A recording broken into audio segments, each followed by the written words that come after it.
Welcome to Helpful Hints and Tricks while using Contino. This video will focus on that transition from week 1 in your Contino trial to week 2. So let's recap what we were doing in week 1. So week 1, we're just going to go over the insertion. This is likely a device that's a little bit too small for you, but like we said, we're doing this so that it's part of the training and you're learning to do the insertion and removal and stuff like that. And so we're gonna insert this undersized device. Again, you do a little bit of lubricating here. I'm not going to do it per se right now, but the theory is you just put a little bit of lubricant on the front of it, and then we do the insertion. And before we actually fully insert it, we pre-lubricate the meatus and the device itself, and then we do the insertion going up and down, back and forth like this, and then we go past the one depth gauge, not past the second. And there we go. And so I like to have the Contino case available, or if you're at home, you might have a clean towel or a clean cloth that you're using, that you're putting the device on so the device stays clean. And then you would have obviously washed your hands with soap and water before you begin this procedure. So we know that, when we are intentionally starting you with a device that is likely smaller than what you're going to be using on a longer term basis. So is a chance that the device is kind of migrated out. And that migration, it's going to be easier, and your body's going to get a little bit used to using the device over that first week or so.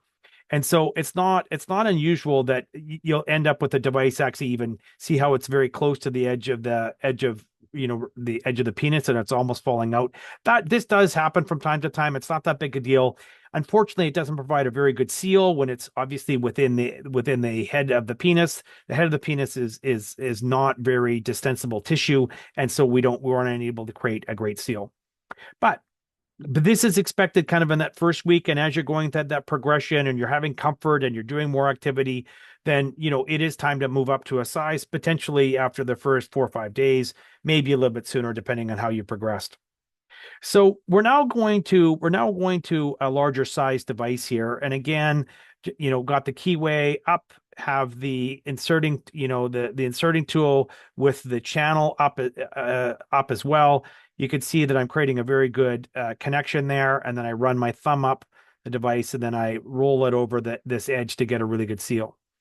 So again, you'll go through the process of putting a little bit of lubricant there and a little bit of lubricant here.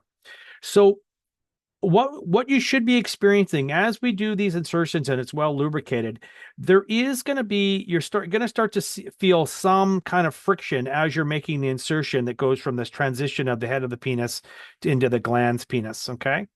And this transition, there should be a little bit of friction. Like it can't be free of friction. If you clearly are just being able to insert it without any resistance whatsoever, the device is likely undersized, and you're likely going to need another device. So like that, you will see, like, the experience you would get with a completely undersized device is that you just insert it and it goes in with virtually no resistance whatsoever. You could see in this particular case, this device is a little bit larger, and there is a little bit more friction. So that friction you should feel some friction. It's not, if there's no resistance, then like I said, it's probably undersized, but there should be some friction, although you don't want to be causing if you have any kind of persistent pain or bleeding, then you either stop or give us a call and we can help troubleshoot with you.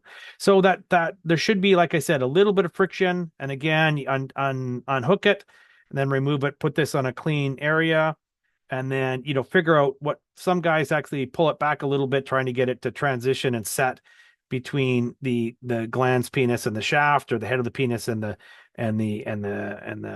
shaft of the penis. That's good location. You got to figure out what works best for you, and then again, tucking it underneath the penis so the lanyard's less likely to get caught on your undergarments, and then might be pulled out with your movement and other activity during the day. Hopefully you found this video helpful, and looking forward to helping you with the next one.